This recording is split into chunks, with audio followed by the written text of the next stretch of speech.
డప్పాలు కొట్టుకోవడం ఏంటి? What is this? అసలు ఒక చట్టం చేయాలంటే దాంట్లో పాటించాల్సినటువంటి అంశాలు మీకు తెలియదా? ఒక చట్టం చేయాలంటప్పుడు ఒక బిల్లును తయారు చేయాలా పకడ్బందీగా. ఆ బిల్లును తయారు చేసిన తర్వాత సంబంధిత మంత్రి చేత దాన్ని ప్రవేశపెట్టి దాని మీద చర్చలు జరగాల. ఏమైనా మార్పులు చేర్పులు ఉంటే వాటిని మరి ఆమోదించి చేయాలని చెప్పి చూసి తర్వాత ఆ బిల్లును గవర్నర్ పంపించాలి. గవర్నర్ డిస్క్రిప్షన్ యాక్సెప్ట్ చేస్తారా లేకుంటే కేంద్ర కేబినెట్ పంపిస్తారా అనేది ఇదంతా ప్రొసీజర్, అసెంబ్లీ ప్రొసీజర్. మరి ఇది పద్ధతి అంటే మరి ఈ పద్ధతి జరిగిందా? ఇప్పుడు ఇలాంటి పద్ధతి కనిపిస్తుందా? ఆర్డినెన్స్ చేద్దామంటారు.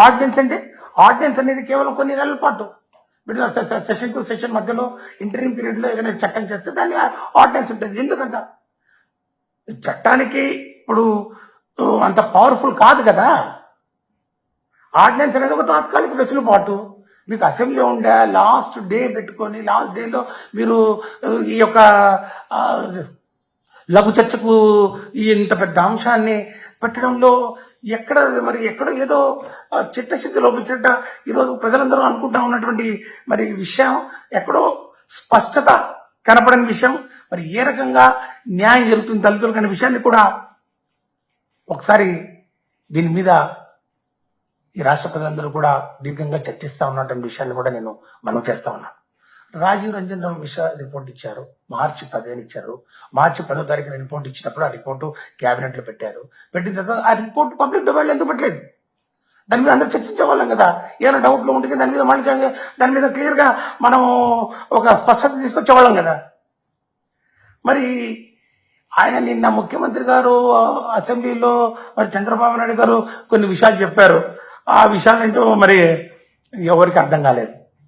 ఆయన మాట్లాడినటువంటి రోస్టర్ విధానం, చంద్రబాబు నాయుడు గారు చేసినటువంటి ప్రకటనలు ఇంకా ఫర్దర్ కాంప్లికేషన్స్, ఫర్దర్ కన్ఫ్యూజన్ కు తెరలేపి పూర్తిగా అయోమయానికి దారితీసేలా ఉన్నాయి. ఈ ఉద్యోగ సంఘాలలో కూడా ఇలాంటి రోస్టర్ పద్ధతులు మేము ఎప్పుడు చూడలేదు అని చెప్పి నాయకులు కూడా చెప్తున్నటువంటి పరిస్థితి మనం చూస్తా ఉన్నాం. అదొక కన్ఫ్యూజన్, రోస్టర్ కన్ఫ్యూజన్ ఒకటి. 100 పాయింట్లకేమో 168 మళ్ళీ తర్వాత 177 మళ్ళీ నెక్స్ట్ ఎప్పుడు చూడలేదు అంటా ఉన్నారు. అంతేకాకుండా మళ్ళీ 2026 సెన్సెస్ తర్వాత మళ్ళా అప్పుడు డిస్ట్రిక్ట్ ఒక యూనిట్ గా చేసుకుంటాం, మళ్ళీ ఇప్పుడు స్టేట్ ఒక యూనిట్ గా చూసుకుంటాం. అంటే ఏంటి ఈ లెక్కలంటే? ఈ మార్పులు చేస్తామని చెప్తుంటే అంటే సమస్య మళ్ళా మొదటికి తీసుకొస్తారేమో అనే ఒక ఆందోళన కలుగుతా ఉంది. ఈ జనాభా లెక్కలు క్లియర్ గా లేవు, 2026 సెన్సెస్ మీద పోవాలి, ఇప్పుడు కేవలం స్టేట్ యూనిట్ అంటే ఏంటి? అంటే చిత్తశుద్ధితో కాకుండా మోసపూరితంగా వ్యవహరించడం, సమస్యను పరిష్కారం చేయకుండా దాని మీద మంటలు రేపడం, అవి రేగుతుంటే మేము తన్నుకుంటుంటే అదే చెప్తారు కదా, పేలాలు ఏరుకునే రాజకీయాలు లబ్ధి పొందుకోవడం. ఇది తప్ప అక్కడ చిత్తశుద్ధి ఎక్కడ కనిపిస్తాం? ఎందుకు మేము అంటాం అంటే ఇప్పుడు ఒకవేళ నువ్వు బిల్లు చేయాలనుకున్నప్పుడు చాలా స్పష్టత వచ్చింది, మేము చేయాలనుకున్నాం, రాజీవ్ రంజన్ కమిషన్ రిపోర్ట్ ఉంది అన్నప్పుడు పొరుగు రాష్ట్రంలో తెలంగాణలో ఏం జరిగింది? అసెంబ్లీలో బిల్లు పెట్టారు, చట్టం చేశారు, చట్టం చేసేసి దానికి సంబంధించిన చర్యలు తీసుకున్నారు, ఆర్డర్స్ ఇచ్చారు. అంటే ఒక రాష్ట్ర ప్రభుత్వం చేయాల్సినటువంటి పనిని పర్ఫెక్ట్ గా చేసినారు. మరి ఆంధ్రప్రదేశ్లో దానికి భిన్నంగా జరుగుతూ ఉంది. ఎందుకు ఇలా చేస్తున్నారు? ఎందుకు ఈ యొక్క బిల్లు ఎందుకు ప్రవేశపెట్టట్లేదు? ఎందుకు మరి దీని మీద మరి ఒక క్లారిటీ, ఒక ఫైనాలిటీ ఎందుకు తీసుకురాలేకపోతున్నారు? ఎందుకు ఈ కన్ఫ్యూజన్? ఎందుకు తీర్మానం అన్నారు, తర్వాత లఘు చర్చ అన్నారు, లఘు చర్చ నుంచి మళ్ళీ తర్వాత కౌన్సిల్కి వచ్చాక స్టేట్మెంట్ అన్నారు. దేని మీద? అంటే ఎస్సీ వర్గీకరణ సమస్యకు ప్రభుత్వం పరిష్కారం చూపుతుందా లేదా, లేక ఈ వివాదాన్ని ఇట్లాగే రగిల్చి ఎప్పటికీ ఆరని మంటల్లాగా ఉంచి అందులో చలి కావచ్చుకోవాలనుకుంటుందా అన్న ప్రశ్నలు ఉత్పన్నమై అవుతున్నాయి. ఈరోజు ఇవన్నిటి కూడా ఈరోజు చర్చ జరుగుతూ ఉంది. దీని మీద ఖచ్చితంగా స్పష్టత ఇవ్వాల్సినటువంటి అవసరం ఉంది. ఈ వర్గీకరణ సమస్యను మరి ఇట్లాగే ఒక డోలాయమానంలో పెట్టి అణగారిన వర్గాల వారికి రావాల్సినటువంటి ఫలాలు కూడా రాకుండా అడ్డుకుంటున్నటువంటి పరిస్థితి కనపడతా ఉంది. ఇది కేవలం మేము ఏదైతే ముందుగా రాష్ట్ర ప్రజలందరూ కూడా అనుమానపడ్డారో మోసపూరితంగా దీన్ని ఏదో వాడుకునే కార్యక్రమం చేస్తా ఉన్నారో అట్లాగే ఆ దిశలోనే ఇది మళ్ళా పోతున్నట్టుగా కనిపిస్తా ఉంది. దీనివల్ల రాష్ట్ర ప్రజలందరూ కూడా ఆందోళన చెందుతా ఉన్నారు. ఇది మేము ఖచ్చితంగా దీని మీద మరి వాళ్ళు దీనికి సమాధానం చెప్పాల్సినటువంటి అవసరం ఉంది. ఎందుకంటే వీళ్ళు ఇప్పటి వరకు 9 నెలల కాలంలో దళితులకు మరి చదువులు ముందుకు సాగనీయలేదు. ఈ కార్యక్రమాలు ఫీ రియంబర్స్మెంట్లు కానివ్వండి, విద్యా దీవెన, జగనన్న వసతి దీవెన ఏం దాని గురించి మాట్లాడలేదు. ఆరోగ్య భద్రత లేకుండా పోయింది. ఏదైనా భూమి సాగు చేసుకోవాలనుకుంటే మరి కౌలు రైతులుగా మరి ఈ ఎలాంటి సహాయం అందించకుండా మరి మాకు తీరని ద్రోహం చేస్తా ఉన్నారు. అంటే ఒక పక్క వర్గీకరణ సమస్య తీర్చకుండా అలాగే ఉంచి మోసపూరితంగా వ్యవహరిస్తూ మరో పక్క అభ్యున్నతికి తోడ్పడే పథకాలు ఇవన్నీ తీసేశారు.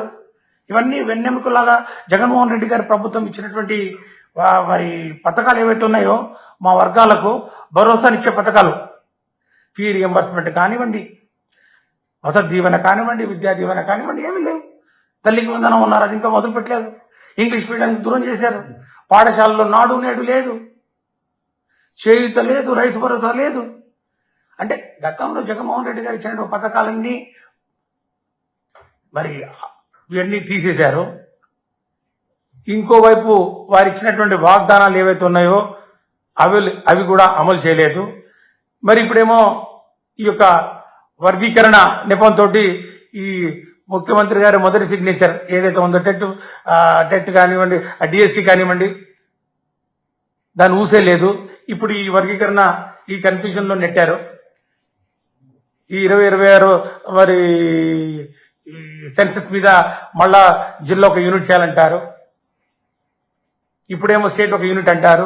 స్టేట్ ఒక యూనిట్ అంటే ఎంత నష్టపోతున్నామో తెలుసు కదా. ఎందుకంటే కోస్తా ప్రాంతాల్లో ఒక సామాజిక వర్గం అధికంగా ఉన్నటువంటి పరిస్థితి, మాల సామాజిక వర్గం, రాయలసీమ ప్రాంతంలో మాదిగ సామాజిక వర్గం మరి అధికంగా ఉన్నటువంటి పరిస్థితుల్లో స్టేట్ ఒక యూనిట్ తీసుకుంటే నష్టపోయే ప్రమాదం ఉంది. స్టేట్ ఒక యూనిట్ గా తీసుకుంటే మరి ఎక్కడ న్యాయం జరుగుతుంది? మరి డిస్ట్రిక్ట్ ఒక యూనిట్ చూడాలంటే కానీ మళ్ళా 26 మరి జనాభా మరి లెక్కలు తీసుకోవాలని చెప్పి చెప్తా ఉన్నారు.